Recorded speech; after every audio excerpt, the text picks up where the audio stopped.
السلام عليكم ورحمة الله وبركاته. وعليكم السلام ورحمة الله وبركاته.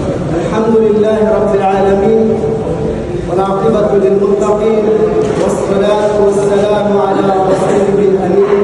أما بعد، قال تعالى: أعوذ بالله من الشيطان الرجيم: ومن أحسن قولا ممن دعا إلى الله وعمل صالحا وقال إنني من المسلمين.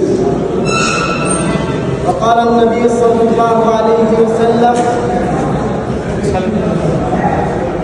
لم يهدي الله إلى رجل واحدا خير لك من أمور الله. সম্মানিত উপস্থিতি, আহলে হাদিস আন্দোলন বাংলাদেশ, সৌদি আরব, রিয়াদ জনসংখ্যা কর্তৃক আয়োজিত বার্ষিক সম্মেলনের আজকের এই অনুষ্ঠানে আমরা উপস্থিত হতে পেরেছি। দীর্ঘ সময় থেকে আমরা অপেক্ষা করছি শুধুমাত্র আল্লাহর সন্তুষ্টির জন্যে, কিছু ইলম অর্জন করার জন্যে এবং দিনের কিছু কথা শুনবার জন্য। আল্লাহ সুবহানাহু ওয়া তাআলা আমাদেরকে ধৈর্য দিয়েছে, আমরা অপেক্ষা করেছি। নিশ্চয়ই আমরা আল্লাহ সুবহানাহু ওয়া তাআলার কাছ থেকে অনেক নেকি অর্জন করতে পারব। সেজন্য আমরা আল্লাহ সুবহানাহু ওয়া তাআলার দরবারে শুকরিয়া আদায় করি, আলহামদুলিল্লাহ।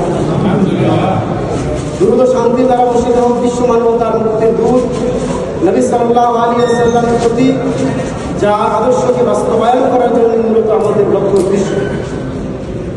আজকের এই অনুষ্ঠানের সম্মানিত সভাপতি এবং সম্মানিত উলামায়ে কেরাম, আমরা সকলে শুকরিয়া আদায় করছি তারা সুন্দরভাবে আমাদেরকে এই অনুষ্ঠানটি আজকে উপহার দিয়ে, সেজন্য আমরা শুকরিয়া আদায় করছি। আল্লাহ সুবহানাহু ওয়া তাআলা আমাদেরকে উত্তম জাযায়ে দান করেন, আমিন। আমাদের উপস্থিতি, আমরা আহলে হাদিস আন্দোলন বাংলাদেশ এমন একটি জামাতের সাথে যুক্ত আছি। এই জামাতের উপকারিতা হচ্ছে আমরা নিজেদেরকে অন্ধকার সমূহ থেকে আলোর দিকে বের করে নিয়ে আসি, আল্লাহর জমিনে আল্লাহর দ্বীন বাস্তবায়ন করা, নবী সাল্লাল্লাহু আলাইহি ওয়াসাল্লামের আদর্শকে বাস্তবায়ন করা, সমাজ সংস্কার করা। এর মাধ্যমে পরকালে আমরা আল্লাহ সুবহানাহু ওয়া তাআলার কাছে জাযা এবং প্রতিদান লাভ করা। তাই এটাই তো আমাদের উদ্দেশ্য, এটাই আমাদের উদ্দেশ্য। তো আলহামদুলিল্লাহ, আল্লাহ সুবহানাহু ওয়া তাআলা এটাই চাচ্ছেন। অনেক মানুষ আছে বিভিন্ন দুনিয়াবি প্রোগ্রাম বলেন অথবা অন্যান্য দুনিয়াবি রাষ্ট্রীয় জামাত বলেন, অনেক লোক আসে, কিন্তু আল্লাহর সন্তুষ্টির জন্য, আল্লাহর তাওহীদকে প্রতিষ্ঠিত করার জন্য, এই তাওহীদকে প্রতিষ্ঠিত করার জন্য যারা এই কাজে আসে, আল্লাহ সুবহানাহু ওয়া তাআলা এটাই চাচ্ছেন যে আমার কিছু বান্দা আমার জন্য, আমার নবী মুহাম্মদ সাল্লাল্লাহু আলাইহি ওয়াসাল্লামের আদর্শকে বাস্তবায়ন করার জন্য তারা একত্রিত হবে, এটাই চাচ্ছেন। এবং এর মাধ্যমে রয়েছে আমাদের সকল কল্যাণ, কারণ আমাদের লক্ষ্য উদ্দেশ্য একটাই, আল্লাহ সুবহানাহু ওয়া তাআলা আমাদেরকে সৃষ্টি করেছেন ওমা খালাকতুল জিন্না ওয়াল ইনসা ইল্লা লিয়াবুদুন, শুধু আল্লাহর গোলামি, আল্লাহর দাসত্ব। এবং আহলে হাদিস আন্দোলন এটাই বলছেন যে তোমরা কোনো মানুষের দাসত্ব করো না, তোমরা শুধু আল্লাহর দাসত্ব করো। এবং আল্লাহর দাসত্বের মধ্যে রয়েছে কল্যাণ। এবং এই আল্লাহর দাসত্ব কারা করেছেন? বিশ্বের ভিতরে, পৃথিবীতে সবচেয়ে উঁচু স্তরের মানুষগুলো শুধু আল্লাহর দাসত্ব করেছেন। ইব্রাহিম আলাইহিস সালাম, মূসা আলাইহিস সালাম, ঈসা আলাইহিস সালাম, মুহাম্মদ সাল্লাল্লাহু আলাইহি সাল্লাম, এই উত্তম নবীগুলো আল্লাহ সুবহানাহু ওয়া তাআলা দাসত্ব করেছেন, আল্লাহর দাওয়াতি কাজ প্রচার করেছেন। তাহলে আমরা যে একত্রিত হয়েছি, এখানে আমাদের দুটো উদ্দেশ্য। একটা উদ্দেশ্য হচ্ছে আল্লাহর তাওহীদকে প্রতিষ্ঠিত করা, আল্লাহর রিসালাতকে মানুষের মাঝে প্রচার করা এবং নবী সাল্লাল্লাহু আলাইহি ওয়াসাল্লামের আদর্শকে বাস্তবায়ন করা। দুনিয়ার খাবার দাবার যদি কেউ কোনো কাজও না করে, আল্লাহ সুবহানাহু ওয়া তাআলা খাবারকে ব্যবস্থা করে দিবেন, কিন্তু আল্লাহ সুবহানাহু ওয়া তাআলা আমাদের পাঠিয়েছেন শুধুমাত্র কেবলমাত্র আল্লাহ সুবহানাহু ওয়া তাআলার ইবাদত করার জন্য। তাহলে আমাদের এই সংগঠনের উদ্দেশ্য হচ্ছে মানুষের মাঝে দাওয়াত প্রচার করা, মানুষের মাঝে দ্বীন প্রচার করা, তাওহীদ প্রচার করা। এবং এই জিনিসটাই প্রচার করা মানব জীবনের সবচেয়ে উত্তম কাজ। এবং এই উত্তম কাজের মধ্যে দুটো কাজ রয়েছে। যেমন প্রথম যে আয়াতটি তেলাওয়াত করেছে, আল্লাহ সুবহানাহু ওয়া তাআলা বলেছেন ওমান আহসানু কাওলাম মিম্মান দাআ ইলাল্লাহ, ওই কথা থেকে, ওই বাক্য থেকে। তাহলে আপনি দেখেন পৃথিবীতে আপনি যত বাক্য বলেন না কেন, সবচেয়ে উত্তম বাক্য, শ্রেষ্ঠ বাক্য হচ্ছে যেই কথার দ্বারা আপনি মানুষকে আল্লাহর আহ্বান করছেন, তাওহীদের দিকে আহ্বান করছেন, সালাতের দিকে আহ্বান করছেন, আর বলছেন তোমরা শুধু জমিনের মধ্যে আল্লাহ সুবহানাহু ওয়া তাআলার দাসত্ব করো, আল্লাহ সুবহানাহু ওয়া তাআলার গোলামি করো। আহলে হাদিস আন্দোলনের প্রথম যে লক্ষ্য উদ্দেশ্য এটাই, নির্ভেজাল তাওহীদের প্রচার প্রতিষ্ঠিত করো এবং ওয়া আমিলা সালিহান আপনি যদি বলেন আপনি আল্লাহর রাহে আহ্বান করলেন আর নিজে ভালো আমল করলেন না, এটা হচ্ছে আল্লাহ সুবহানাহু ওয়া তাআলার কাছে নিকৃষ্ট কাজ, ভালো কাজ না। কারণ অন্য আয়াতের মধ্যে আল্লাহ সুবহানাহু ওয়া তাআলা বলেছেন ওই কথা তোমরা কেন বলো যে কাজ তোমরা নিজেরা করো।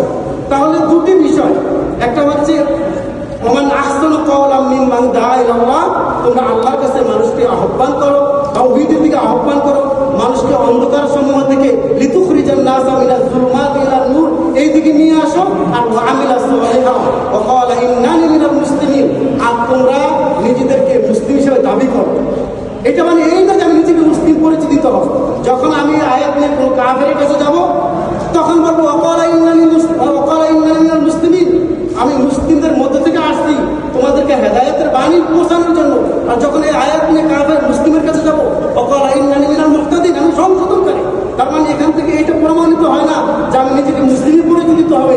মুসলিম আমাদের আওয়াম সবারই পরিচয়, কিন্তু আমাদের বৈশিষ্ট্য একটা পরিচয় হচ্ছে আমরা আহলে হাদিস, পবিত্র কোরআন এবং সহিহ সুন্নাহ অনুসরণ করি। ঠিক না বেটি?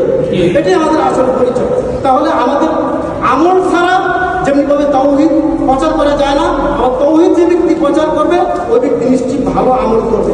এই জন্য আমাদের আকীদাকে পরিশুদ্ধ করতে হবে। যখন আমাদের আকীদাকে পরিশুদ্ধ করব তখন সমাজ পরিশুদ্ধ হবে, আল্লাহর জমিনে আল্লাহ সুবহানাহু ওয়া তাআলার দাসত্বই আমরা কায়েম করব। আচ্ছা, আমরা কেন পিছিয়ে ঘটে যাবো? আমরা কেন পিছিয়ে দিকে ব্যাক করবো? আমরা তো জানতে পেরেছি, আমরা তো বুঝতে পেরেছি যে এটা হচ্ছে কোরআন এবং সুন্নাহর সঠিক পথ। এখানে মানুষের রাজনীতির দিকে আহ্বান করা হয় না, টাকার দিকে আহ্বান করা হয় না, কোনো গতির দিকে আহ্বান করা হয় না। আমাদের একটাই লক্ষ্য উদ্দেশ্য। এই ব্যাপারে কি আপনার কোনো সন্দেহ আছেন? আপনারা যে জামাতের মধ্যে আছেন এই জামাত কি ভুল জামাত নাকি সঠিক জামাত? সঠিক জামাত। তাহলে আমরা এই জামাত থেকে কেন পিছু হটবো? কেন আমরা সফল হব না?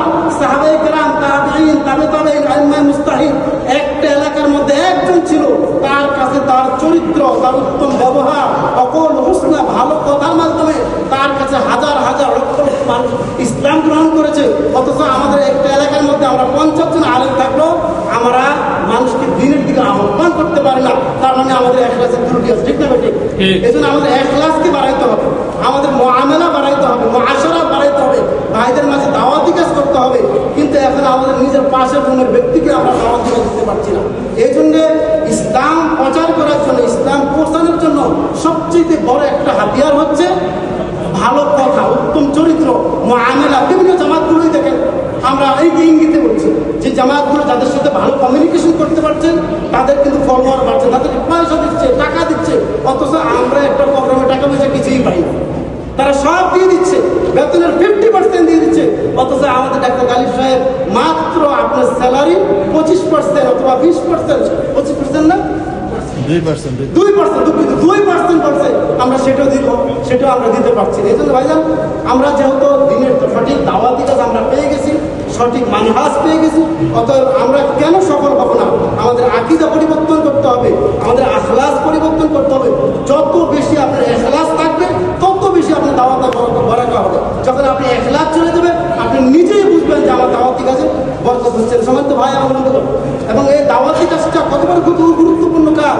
আপনি যদি কাউকে দাওয়াত দেন আপনি একটা বেনিফিট পাবেন। নবী সাল্লাল্লাহু আলাইহি ওয়াসাল্লাম বলেছেন, লান ইয়াহদিয়াল্লাহু বিকা রাজুলান ওয়াহিদান খায়রুল লাকা মিন হুমরিন নাম।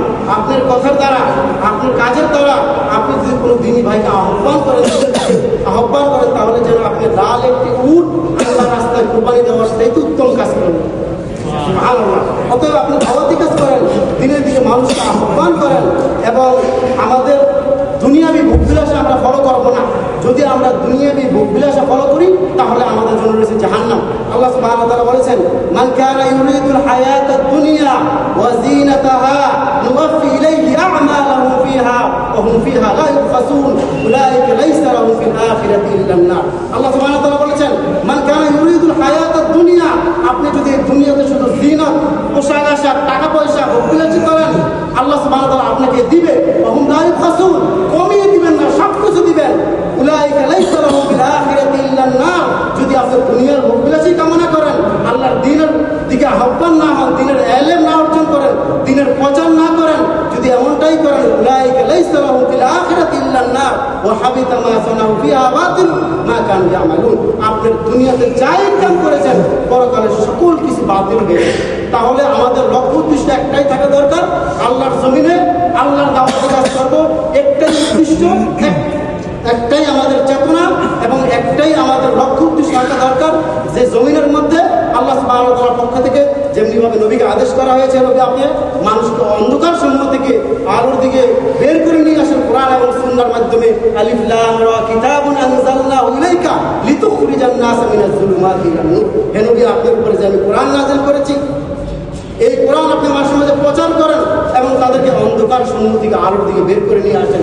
তাহলে আমরা কি এই দায়িত্ব নিব? ইনশাআল্লাহ আজকের থেকে শপথ করব যে না, আমরা প্রত্যেকদিন অন্তত 1 ঘন্টা হলে দাওয়াতি কাজ করবো। আমরা শপথ করবেন, বলেন ইনশাআল্লাহ। আল্লাহ যেন আমাদেরকে কবুল করেন। আল্লাহ সুবহানাহু ওয়া তাআলা যেন আমাদেরকে বেশি বেশি দাওয়াতি কাজ প্রচার এবং প্রচার করার তৌফিক দান করেন। এবং আমরা সুস্পষ্ট জামাতের মধ্যে আছি, এই জামাত সম্পর্কে যদি আপনার আরো সংশয় থাকে আপনি আরো পড়েন, যত পড়বেন তত আপনার ইমান বৃদ্ধি হবে। এমনিভাবে আপনি দাওয়াতি কাজ করেন, কারণ আল্লাহর জমিনে এটি সর্বোত্তম দাওয়াতি কাজ। আল্লাহ যেন আমাদেরকে তৌফিক দান করেন।